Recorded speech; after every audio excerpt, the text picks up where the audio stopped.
No primeiro dia da semana, bem cedo, estando ainda escuro, Maria Madalena chegou ao sepulcro e viu que a pedra da entrada tinha sido removida. João 21. O capítulo 20 de João começa com um detalhe cheio de significado. Era ainda escuro quando Maria Madalena foi ao túmulo. A escuridão não era apenas física, mas também espiritual e emocional. Jesus havia morrido. A esperança parecia ter sido sepultada com ele. O cenário é de luto, desorientação e silêncio. Mas é nesse ambiente sombrio que Deus começa a manifestar a maior vitória da história. Ao encontrar o túmulo vazio, Maria se assusta, pensa que roubaram o corpo. Mas essa ausência não é um roubo. É o sinal de que a morte foi vencida. A pedra removida não é apenas um detalhe físico. É uma declaração divina. O impossível aconteceu. Jesus ressuscitou. A vida venceu a morte. O túmulo vazio é o primeiro grande sinal da nova esperança. Ele marca o início de uma nova era para a humanidade. Até então, o sepulcro era símbolo de fim, dor e separação. Agora, em Cristo, ele se torna o ponto de partida da vida eterna. João 20 nos mostra que, mesmo quando tudo parece perdido, Deus está trabalhando nos bastidores, preparando o milagre. Essa verdade precisa ecoar em nossa vida. O vazio do túmulo não é ausência de Deus, mas evidência de sua vitória. Quando nos deparamos com situações onde tudo parece morto, precisamos lembrar que o mesmo Deus que ressuscitou Jesus é capaz de trazer nova vida aos nossos impossíveis.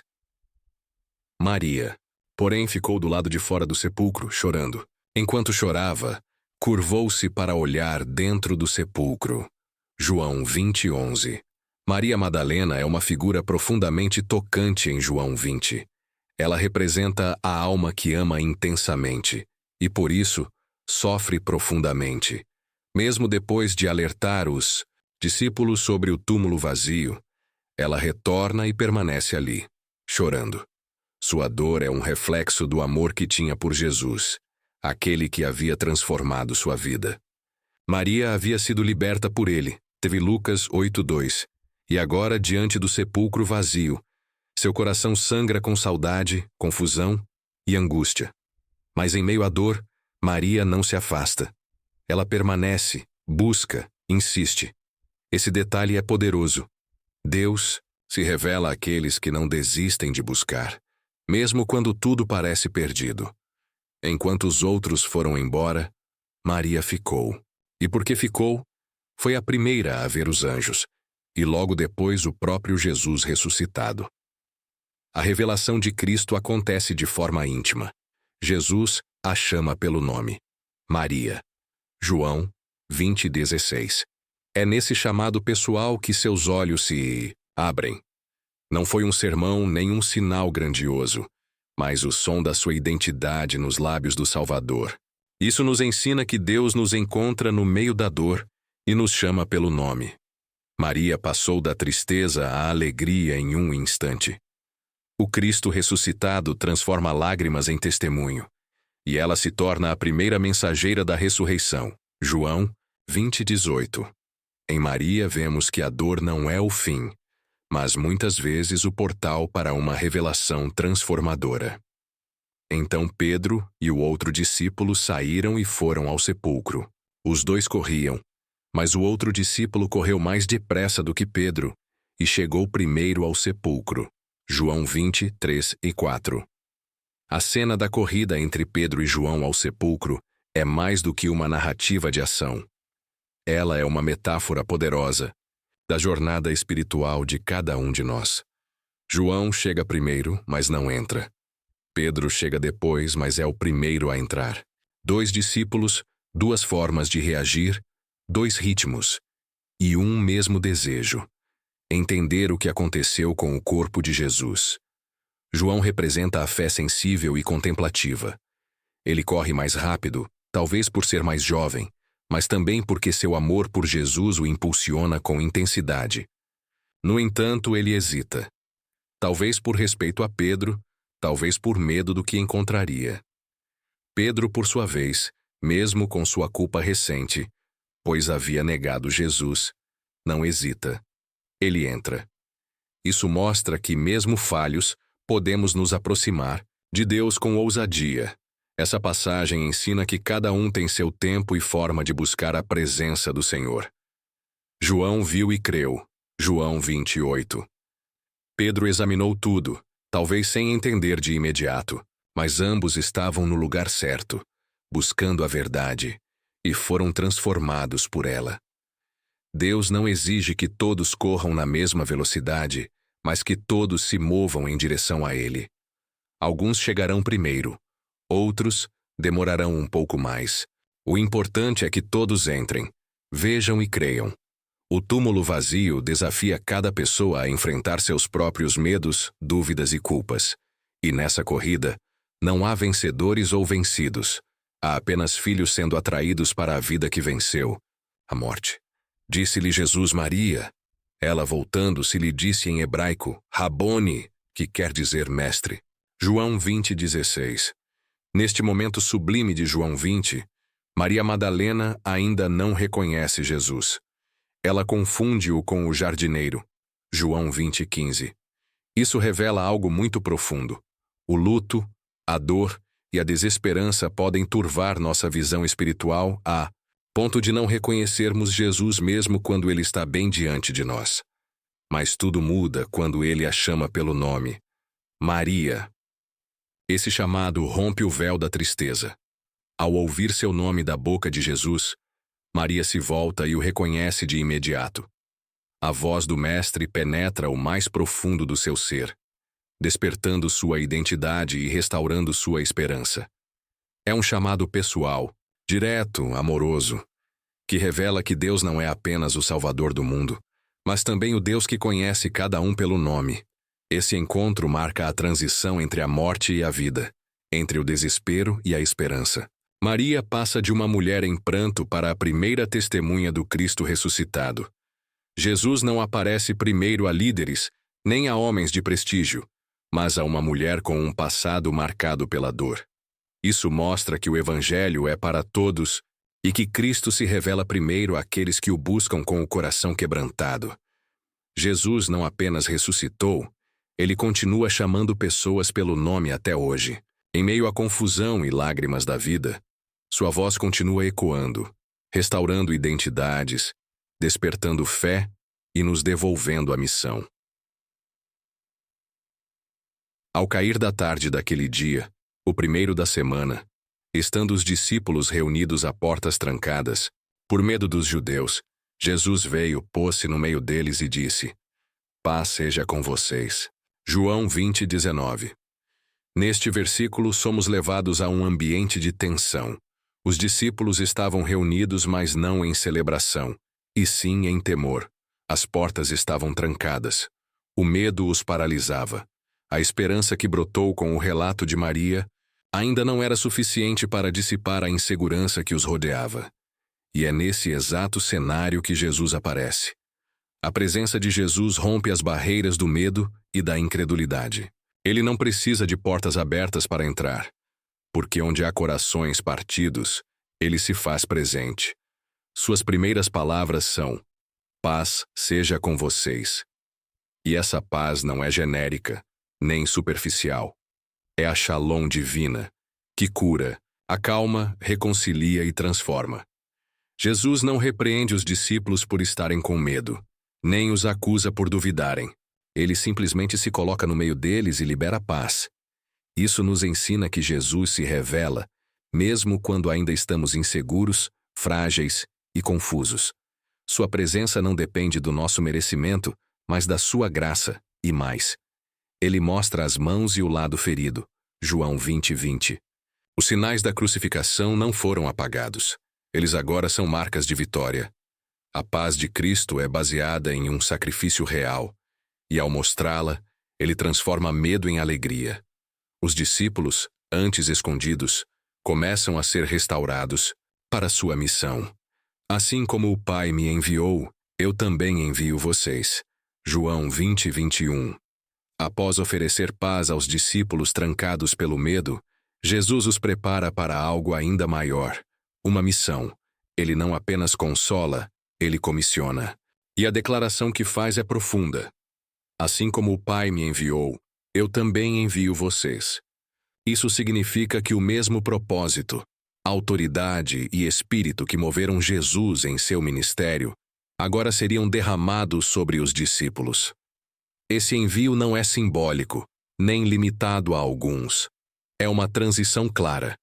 De discípulos escondidos a testemunhas ousadas. Jesus confia sua obra a homens frágeis que haviam fugido, negado, se calado. Isso revela a essência do Evangelho. Deus usa os imperfeitos para realizar o perfeito. A missão de Jesus foi marcada por amor, serviço, compaixão, confrontação do pecado e revelação do reino de Deus. Agora, ele transmite essa responsabilidade aos seus seguidores. Mas não os envia sozinhos. No versículo seguinte, ele sopra sobre eles e diz: recebam o Espírito Santo. João 20, 22. Esse sopro ecoa Gênesis 2, 7, onde Deus sopra vida em Adão. Aqui, Cristo sopra nova vida, um renascimento espiritual, capacitando-os para a missão. Esse envio nos inclui. João 20 não é apenas narrativa, é convocação. Jesus continua, dizendo a cada um de nós: assim como o Pai me enviou, envio você. Somos chamados para ir ao mundo como ele foi, com humildade, verdade, compaixão e poder do Espírito. Se eu não vir as marcas dos pregos nas suas mãos, não puser o meu dedo onde estavam os pregos e não puser a minha mão no seu lado, não crerei. João 20, 25. Tomé ficou conhecido como o incrédulo, mas sua atitude em João 20 revela mais do que dúvida. Revela o drama humano entre a fé e o real.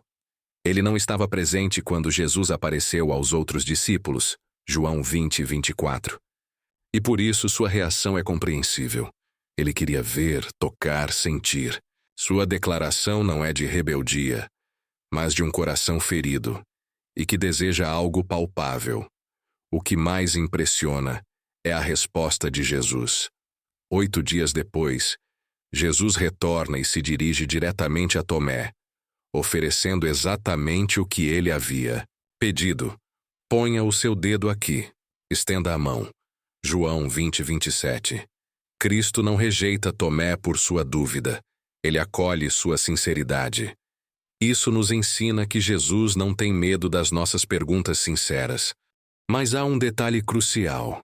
Jesus sabia o que Tomé havia dito, mesmo sem estar presente fisicamente.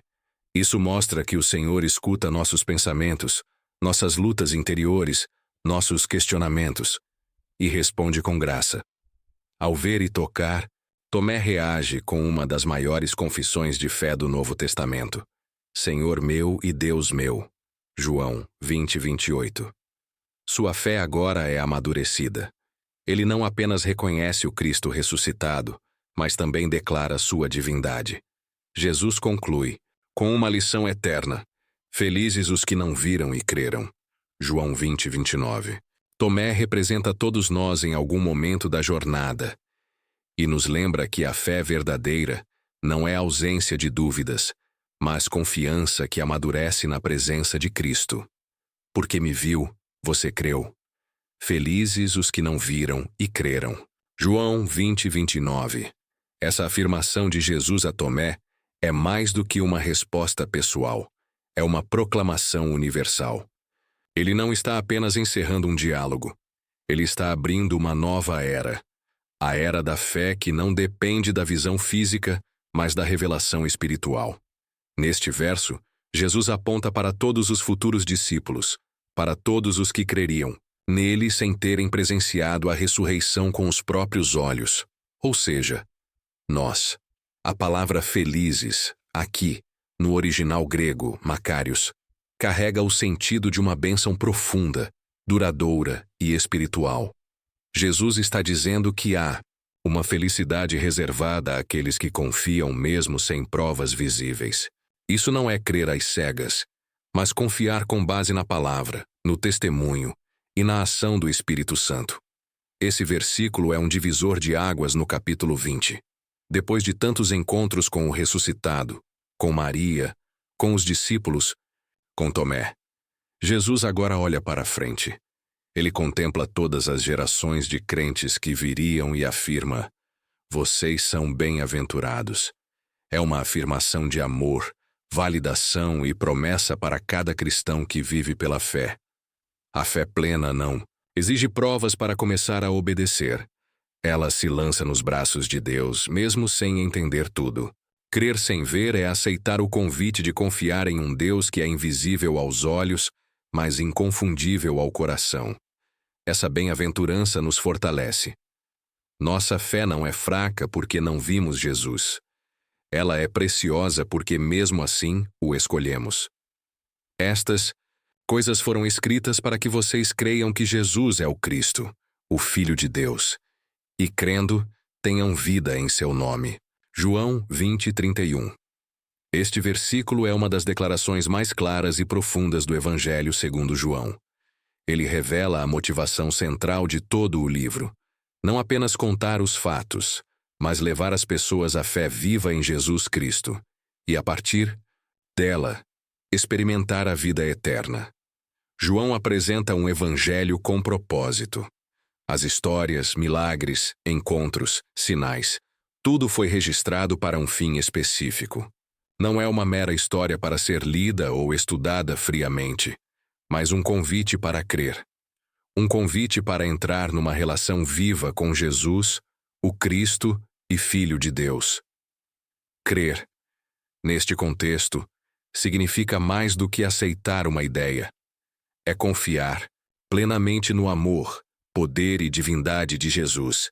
E esta fé traz vida, uma vida que não está limitada ao tempo terreno, mas que se estende para a eternidade. Esse versículo nos lembra que a ressurreição não é só um evento histórico, é a base para nossa esperança e transformação.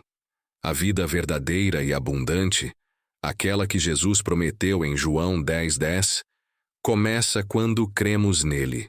Ao criar seu vídeo, destacar este versículo pode ajudar o público a compreender que o Evangelho não é uma coleção de histórias antigas, mas uma mensagem atual, viva e transformadora.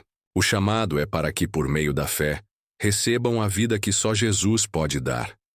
Jesus então manifestou-se aos discípulos e lhes disse: recebam o Espírito Santo. Se perdoarem os pecados de alguém, serão perdoados. Se os reterem, serão retidos. João 20:22-23. Após o encontro com o Cristo ressuscitado, os discípulos recebem não só a paz, mas também o Espírito Santo, o poder divino para continuar a missão de Jesus na terra. Esse momento marca o início da Igreja como corpo vivo de testemunhas da ressurreição. A missão não terminou na cruz, tampouco com a ressurreição. Ela é perpetuada por aqueles que recebem o Espírito e assumem o compromisso de levar a mensagem de salvação, perdão e vida nova. Os discípulos são investidos com autoridade espiritual, como representantes de Cristo, para anunciar o perdão e a reconciliação entre Deus e o homem. Esse chamado se estende a todos nós que cremos. Somos chamados para ser luz no mundo, proclamadores da esperança viva que vem da ressurreição. Não somos espectadores, mas protagonistas da história da redenção. Viver como testemunhas da ressurreição significa transformar nosso cotidiano, nossas atitudes, nosso amor e nossa coragem para que outros possam ver a vida nova em Cristo. A missão é um convite para experimentar a presença do Espírito que capacita, guia e fortalece. Portanto, João 20 nos desafia a continuar a história do Evangelho, lembrando que a ressurreição é a base da fé e o motor para a missão que nunca termina. Senhor Jesus, hoje venho diante de Ti com gratidão pelo Teu amor que ultrapassa a morte e nos traz vida. Obrigado porque mesmo na dor e na dúvida, Tu nos chamas pelo nome e renovas nossa esperança, como fizeste com Maria Madalena. Senhor, ajuda-nos a reconhecer a Tua voz no meio das nossas lágrimas e medos, e a descansar na paz que só tu podes dar, a mesma paz que aquietou o coração dos discípulos trancados por medo. Senhor, obrigado pelo teu envio. Assim como foste enviado pelo Pai, também nos envias para levar tua luz a um mundo que tanto necessita. Sopra sobre nós o teu Espírito Santo, capacitando-nos a viver com coragem e amor. Reconhecemos, Senhor, que às vezes duvidamos como Tomé, mas te agradecemos por acolher nossas dúvidas e nos mostrar que a fé amadurece na tua presença. Ensina-nos a confiar mesmo sem ver, porque tu abençoas os que creem sem provas visíveis. Queremos viver com essa fé plena, firmados na certeza de que tu és o Cristo, o Filho de Deus, e que em ti temos vida abundante e eterna. Que essa verdade transforme cada aspecto de nossas vidas. Que possamos ser testemunhas vivas da ressurreição, proclamando com nossas palavras e atitudes o perdão, a esperança e o amor que encontramos em ti. Fortalece-nos para sermos instrumentos do teu reino, levando vida onde há morte, luz onde há trevas e paz onde há conflito. Em nome de Jesus, nosso Senhor ressuscitado, entregamos nossa vida, missão e fé. Amém.